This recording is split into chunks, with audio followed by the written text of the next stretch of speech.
E aí, André, tudo certo? Beleza? Tu pode falar um pouquinho para a gente aí qual é o objetivo de um RPA numa empresa? Então, André, o objetivo de RPA, cara, é basicamente fazer a robotização de atividades manuais dentro dos processos, né? Então, toda aquela atividade que é considerada manual, onde a pessoa precisa entrar em sites, plataformas, aplicativos, precisa dar clique, fazer exportação de arquivos, por exemplo, né? O RPA, ele basicamente ele faz tudo que o humano faz, né? Toda essa interação ali com sistemas e ele realiza essa atividade, né?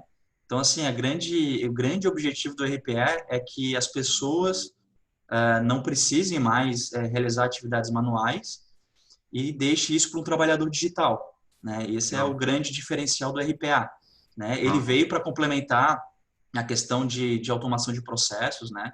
Ele sozinho também não resolve, né, a questão de automação, você precisa ainda ter uma orquestração do processo, ter uma visão ponta a ponta do processo. Uhum. Aí tem a questão de switches BPMS, né, onde a gente automatiza aquela atividade manual, né, para dentro do BPMS da suíte, e o RPL pode fazer parte ali no meio do processo, né, sendo que algumas atividades que são manuais, o robô vai lá e executa aquela atividade. Então, assim, Entendi. de forma bem resumida, né, o RPA ele é uma tecnologia que veio para substituir, né, atividades que são realizadas por humanos de forma manual. Não aquela atividade analítica, né, que tem a questão da inteligência, né, do processo, mas tudo que for robotizável dentro do processo, o RPA ele pode fazer. Ele tem esse Entendi. diferencial, digamos assim, né? Entendi. Então, assim, para você ter o RPA, necessariamente a gente tem que ter um mapeamento de processo, instrução operacional do negócio ou não? É possível ter o RPA sem estruturar a gestão do processo? Cara, assim, não é recomendável, tá? É sempre interessante a gente ter na empresa, né, uma estruturação de gestão por processo, né, que é por ali que a gente consegue enxergar quais são os gaps, né, nos processos, nas atividades. Então, claro que tem empresas que já estão robotizando algo que não está estruturado, mas é aquela coisa, né? Você vai estruturar, você vai deixar um processo talvez com desperdícios mais rápido, né? Um processo ruim mais rápido. Então, sim, eu acho que é importante a empresa priorizar a gestão por processo, né? Fazer uma análise ali da estrutura de cadeia de valor, na questão de interação com o cliente, ver os processos prioritários, né? Para que aí depois você faça um estudo do que pode ser robotizável, né? Então, assim, na Entendi. minha opinião, eu não vejo o porquê você pular etapas, né? Você já aplicar RPA, robotizar algo que você não tem nenhuma estrutura, né? Um processo imaturo, sem nenhum controle, né? Então, é Entendi. importante sim a empresa priorizar a gestão, né? Para depois pensar em Poder robotização. robotizar. Entendi. E com relação à automatização em si, né? Ela está atrelada à eficiência operacional de uma forma geral, né? Eu entendo que quanto mais automatizado o sistema, melhor seria a eficiência operacional do mesmo, né? Mas Sim. assim, para o empresário, né? O que ele percebe de valor nesse processo de automatização, Cleiton? Cara, assim, ó, tem diversos pontos que a robotização pode colaborar, né? O primeiro, né, que seria você economizar tempo, né? Deixar o processo mais ágil, né? Então, automaticamente você tem um save ali de tempo do processo e, consequentemente, um save financeiro também, porque os seus colaboradores vão estar focados apenas nas atividades que agregam valor, né? Para o processo, para a empresa e para o cliente. Ele não vai estar lá, né, 8 horas por dia executando atividades manuais, né? Baixando arquivos, entrando em sites, etc. Esse é o primeiro ponto, né? O ganho de qualidade também, né? Então, você programa ali o robô para executar da mesma forma, de forma igual, né? Aquele processo seguindo um padrão. Então, você não tem ali variação no processo, né? Então, se um humano ele ele ele está executando aquela atividade, então possivelmente tem variação, né? Pode ser que tenha uma variação de qualidade, pode ser que seja esquecido alguma etapa. Então, o robô ele vai garantir qualidade, né? E, consequentemente, também tratar riscos, né? Porque se você trabalha numa empresa que tem alguns tipos de riscos ali que, por exemplo, você precisa enviar documentos para um órgão regulador, né? Todo dia. Então, se você coloca um robô para executar isso, você garante que aquele processo é executado e você vai estar, né, operacionalizando aquela atividade de forma garantida, né, que aquele risco não vai ocorrer. Né? Se você deixa na mão de um humano, pode ser que esqueça, né, não tem um controle, etc. Então, assim, o robô ele pode auxiliar em diversos pontos, né? Então, garantir que a tarefa seja executada, que tenha um save, né, trate riscos e assim vai. Essa parte de riscos é interessante tu falar, porque muitos dos riscos eles necessitam de plano de ação, né, para poder resolver.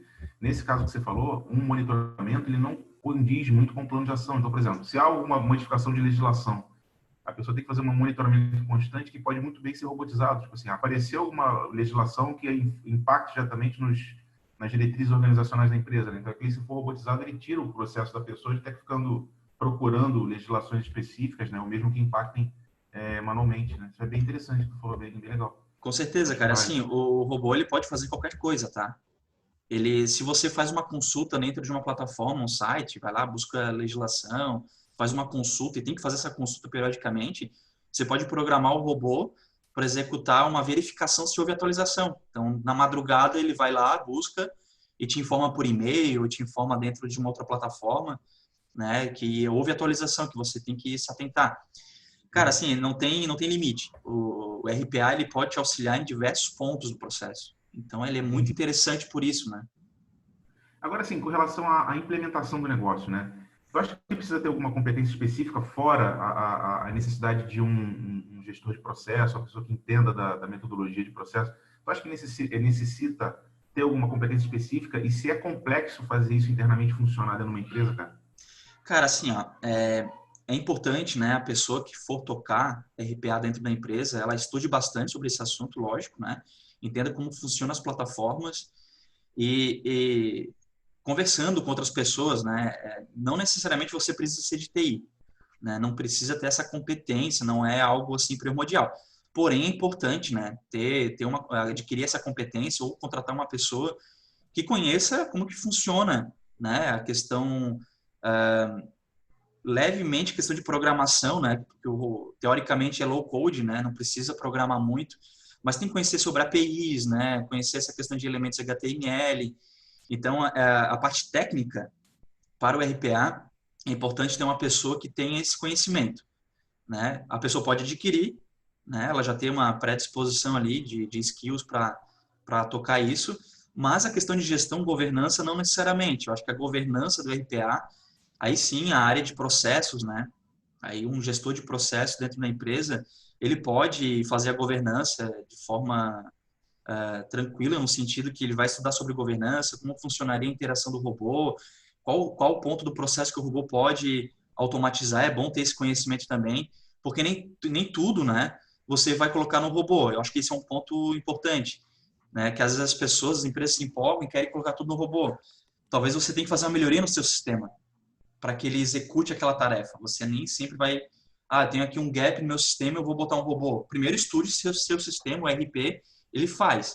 Se ele não fizer, você pode colocar um robô, né? Então, para a governança é importante a pessoa estudar bem essa questão de como funciona o robô e o que ele pode entregar. E dentro ali da cadeia de valor, né, dentro dos processos ponta a ponta, ele vai enxergando ali oportunidades, né? E vai encaixando ali a questão de demandas de RPA. E a pessoa que for executar tecnicamente, eu acho que é importante ter um conhecimento ali de negócio também, e principalmente um pouco mais de TI, né? A questão de interação entre sistemas, arquitetura, né? APIs, web services e assim vai. Isso é legal que tu falou que por conta dessa experiência, expertise da pessoa no tema, né, ela vai propor enxugamentos que são efetivos na linha do negócio, né? Então, por exemplo, se existe necessidade realmente de uma pessoa que esteja trabalhando lá, tenha a competência dela específica para trabalhar algum tipo de processo, beleza. Mas muitas dessas tarefas, de repente, não são necessárias que ela trabalhe, né? Aí eu entro no segundo ponto, né, contigo. Com relação aos resultados financeiros, eles são expressivos para a empresa se fizer um bom RPA? Cara, e são muitos, assim. Você tem a possibilidade, né? Isso é até um indicador que o Gartner, né? Outras consultorias estão trazendo, que em 2000 até 2030, cara, a gente vai ter ali 50%, 30% a 50% da empresa com trabalhadores digital, né? Então, os processos, eles vão reduzir de uma forma drástica, né? Então, assim, e isso, consequentemente, gera um ROI absurdo, né? Quando você tira lá a metade do trabalho dos seus colaboradores, ele é possível ser robotizado e você vai robotizar, né, dentro de um período ali. Então, imagina o saving, né, que vai gerar esse trabalho. Então, ele é significativo, né? Então, por isso que sempre é bom fazer um estudo de ROI, né? Então, você mapear o processo, fazer uma análise linha ali de lead time do processo, onde estão os gaps, para poder justamente quantificar quanto de save, né, teria aquele processo depois de uma robotização. E claro, você vai juntando aquela atividade com outros processos, né, e vai agregando ali no ROI do robô, né. Mas é uma tendência, cara, não só com RPA, né, a gente está falando ali também com outras suítes de melhoria de processo, né, no caso de automação, né, tem um conceito novo que é hiperautomação também, que é bom, é legal estudar, né, que é justamente todas as plataformas unificadas, né, trabalhando em Integradas. conjunto, integradas, né, onde você em um momento vai chamar o robô, em outro momento ali a orquestração é via BPMS e assim vai. Então, assim, cara, é significativo e é o futuro, tá? Se as empresas não se atentarem a isso, né, não começarem a estudar essa questão de RPA, elas vão ficar para trás, porque imagina uma empresa que já aplicou, né, ela já tem uma estruturação de governança, então ela já automatizou boa parte do trabalho dela, né? Então, quanto de save ela vai gerar e quanto que né, consequentemente de economia, e ela vai embutir isso no valor final, né? A empresa vai ficar mais eficiente, né? E uma empresa mais eficiente, ela entrega melhor e mais barato, né? Então, eu acho Com que esse é o certeza. segredo. Sim, sim. Esse tema aqui ele não se esgota, né? Ele é um tema que é recorrente. Aliás, inclusive, se as pessoas quiserem entrar em contato conosco para poder perguntar mais alguma coisa, né? Aqui embaixo vai ter o nosso QR Code aí para poder puxar as informações, bem como também aí o que a gente faz fora dos horários que a gente tem. A gente faz esses vídeos aí nos fins de semana, né? Então, fora isso, sim, o que a gente faz durante as nossas atividades estão lá no nosso LinkedIn também, que vocês podem entrar. E, conforme eu falei, esse assunto não se esgota, Cleiton. Obrigado aí pela tua participação. Eu acho que se for possível, a gente poderia conversar um pouquinho também sobre Hype Automation, como tu falou, né? Uhum. E vamos para frente. Vamos ver se a gente pode desenvolver e ajudar aí as empresas a desenvolver os produtos aí de forma mais de acordo com o mercado, né? Hoje em dia, tá bom? Isso Obrigado, aí, meu amigo. Um André. abraço. Valeu, cara. Até Até a mais. próxima aí. Até a próxima.